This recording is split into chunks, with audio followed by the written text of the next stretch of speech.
Welcome to Dead Man Talking. Tonight's story is from the incredible mind of CallMeStarr from over on Reddit, No Sleep. And as ever, please do let us know what you thought down below in the comments box. Please do like and share. It really does help build the channel and our community further. And why not hashtag TeamFEAR and DMT's Cryptid crew. And so, with that aside, let's get into tonight's story. Entitled, My Life Was Saved by a Dogman Hunter. Let's get straight into that. I was heading back into town with my buddy Joe after spending a weekend out on a frozen lake, ice fishing and drinking beer. The fish were really biting too, and Joe's SUV was stuffed to the gills with walleye and smallmouth bass. The northerly town of Kapuskasing was buried under a mountain of snow, the worst snowfall since the winter of '97. I've lived my entire life in northern Ontario, and so I've seen my fair share of snow, but nothing like this. But you learn to expect the unexpected in northern Ontario. We were heading over a steep incline, enjoying a generous backdrop of pine trees painted in freshly fallen snow, when tragedy struck. We watched as two police helicopters landed on the small slice of highway, causing the trickles of traffic to grind to a halt. Not a good sign. This highway was the only road home. We later learned that a newlywed couple had collided with a transport truck, killing both the husband and wife. We were forced to turn around and head back over the hill, where we found ourselves driving through a modest-sized hamlet consisting of one stop sign, a gas station / motel / restaurant, plus a smattering of wartime houses. Except all you could see was the pointed rooftops. The houses were completely submerged in snow. It was an incredible sight, something you only see this far up north, and even then, this was rare. Joe didn't want to stick around, waiting a good 12 hours for the road to clear. He had a wife and kids to get home to, and so we pulled over, wondering what the next move should be. Joe had that look in his eye, the look he gets when he's about to do something dangerous or stupid, or both. I know this look well. Hang tight, he said, and hold on. We turned onto a crude version of a road, the kind designated for snowmobiles, with stop signs standing a mere 3 feet tall. The road was extremely narrow. Snowbanks as high as trees were towering over us like large, looming walls of white. If anything were to approach, we'd have nowhere to go. There wasn't enough room to turn around. I was becoming increasingly uneasy. This is how people get hurt, or worse. Are you sure this is safe? I asked, hating the sound of my voice. Joe ignored me, or simply didn't hear me. He was busy white-knuckling the minivan through the snow-tunneled trail, the glare of the setting sun blinding us the entire time. We drove for 15 minutes, knifing our way along the icy road, which was bumpier than a wooden roller coaster. It was obvious that we shouldn't be here.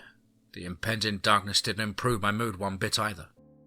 I had a bad feeling about this. Joe stopped the van. What's up? I asked, not trusting the look on his face. Joe didn't answer. I could see his mind at work, assessing the direness of our situation. I gotta turn this thing around somehow, he finally said. I couldn't see how this was possible, as we were sandwiched between two colossal snowbanks. And something flickered inside Joe's dark eyes. What's that up ahead? He asked, flashing on the high beams. I think it's a road. It was. We edged a bit further, stopping at this makeshift road. But there were no signs or road markings to be seen. Nothing. In fact, this road looked worse than the one we were on. Let's see where it goes, Joe said, cranking the wheel. As the minivan lumbered down the unmarked road, an ominous feeling swept over me. It was impossible to ignore. We were in trouble. Well, there was no denying it. We were completely off the grid. Not even Google Maps could save us. There was only one way to go, straight. The road was leading us into the dark of the forest, and when you're this far north, that's never a good idea. Especially at night. That's when the wolves come out. It was looking to be a moonless night, which didn't help us one bit. Joe's hands were quivering as he clenched the wheel, keeping us from skidding into the tower and snowbank.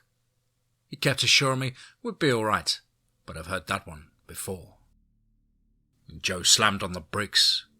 "You see that?" He pointed. "Over there." I squinted my eyes. "Look," he said. "Fire." Deep in the forest, I spotted a small flickering flame, dancing blue and orange and yellow and wild. Probably a campfire. And just then, a strange and disturbing sound crackled through the night like a howling wolf. "You hear that?" he asked. The animal cried out again. It was the loneliest yowl you've ever heard. "There it goes again." It sounded like a wolf, except it didn't sound like any wolf I'd ever heard before, and I've heard plenty. And whatever it was dangerously close. "Wolf?"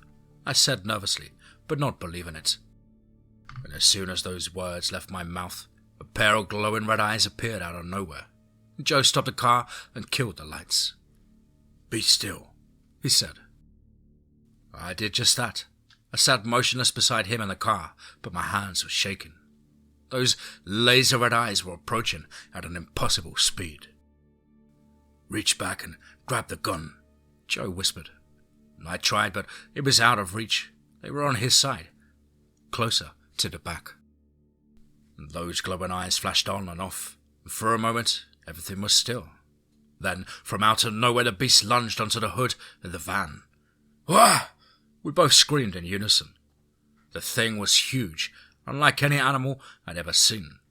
It looked like an overgrown German shepherd, except that it was standing on its hind legs like a human.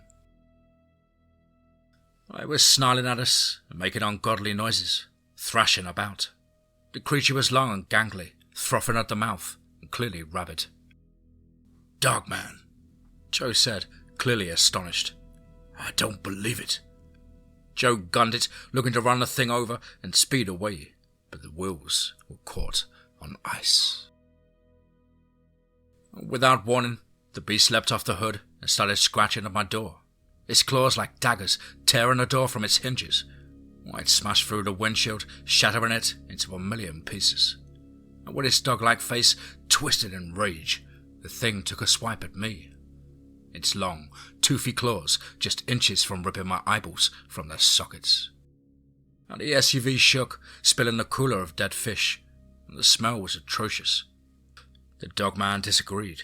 Before it could rip apart my throat with its curvy claws, the creature turned from me and trampled to the back of the van, where it devoured the fish in seconds flat. Its muzzle turned blood red, watching it lick the fish guts from its paws. It was sickening.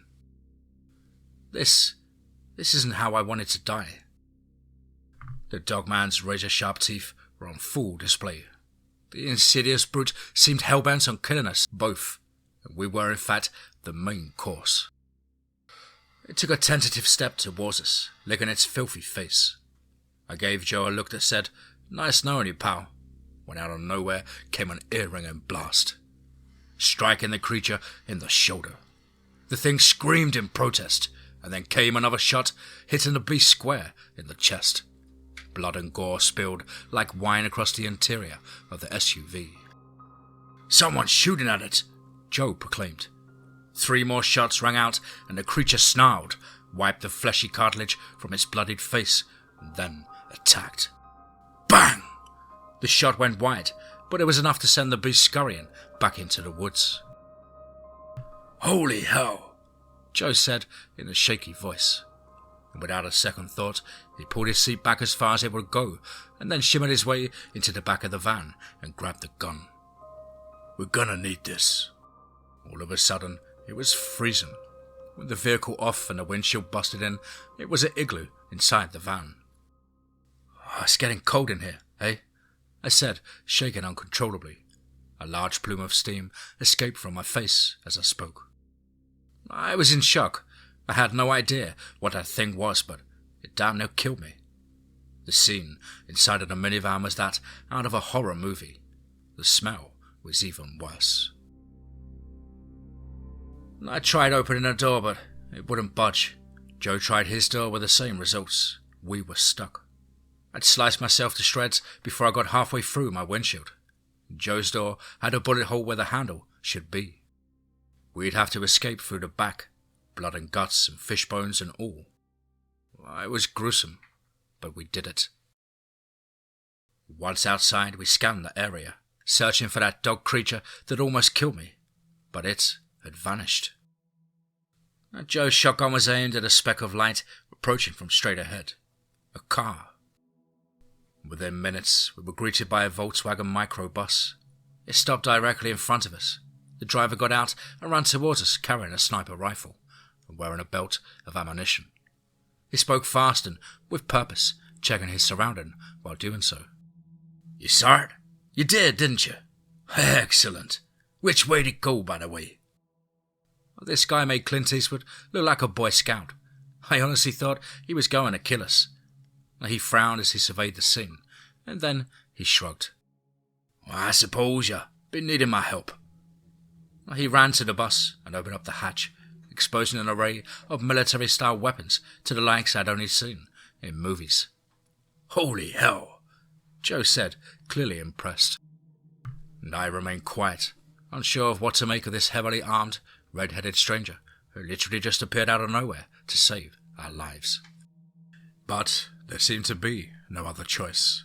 Whoever he was, he drove us back to his cottage, regaling us with a history of this Dogman creature. He told us some pretty tall tales. Now, his name was Patrick. Apparently, he was a Dogman hunter. He says he'd never captured one, but claims to have seen 4 or 5 and wounded 2 of them. "Pesky bastards," he said. "Hard to kill." He'd been hunting the one that attacked us for weeks. Apparently, it's been mutilating deer and coyotes, as well as regular cats and dogs all winter long, and leaving their salvaged remains scattered along the sides of the road and in people's backyards. The locals were starting to panic. Joe and I texted home. Then we stayed up all night talking about Dogman. I was having a hard time coming to grips with all of this, seeing as how I almost died at the hands of one of them, and Joe, on the other hand, was enthralled. The next day we drove back to the SUV to inspect the damage.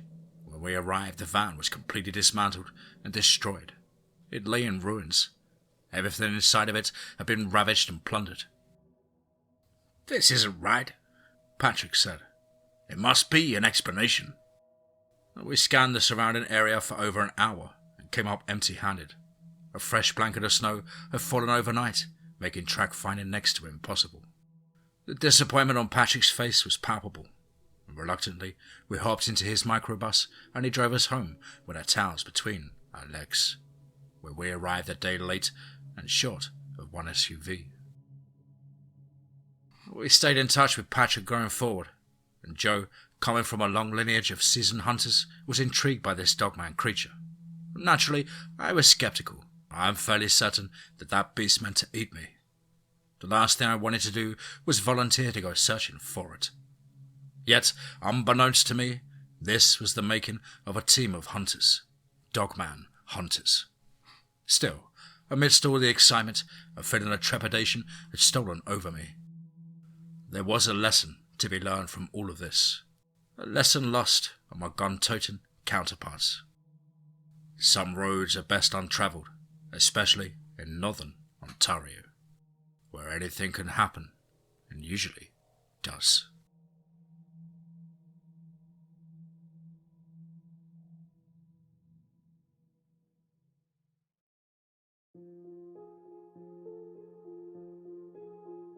Wow. Certainly another one. Wow. Short, but certainly packing a punch and delivering a bite like no other Cryptid can do. Big thank you to the author from over on Reddit No Sleep, CallMeStarr. Look forward to any updates in this series, Star, and of course I hope you enjoyed my rendition. Well, guys and girls as ever, you know the drill. Please do let us know what you thought down below in the comments box. Please do like and share. It really does help build the channel and our community further. And why not hashtag TeamFEAR and DMT's Cryptid Crew. Now if you're an aspiring writer, or would just like to have a crack at things like myself, then please do get in touch with me at the contact email, which is, as on screen, contactthedeadone@gmail.com. I really look forward to hearing from you. I hope you all had a wonderful week at school or work, studying, whatever it is that you do, and I hope you're fighting fit and trying to stay focused. But above all, guys, remember, be safe, not sorry.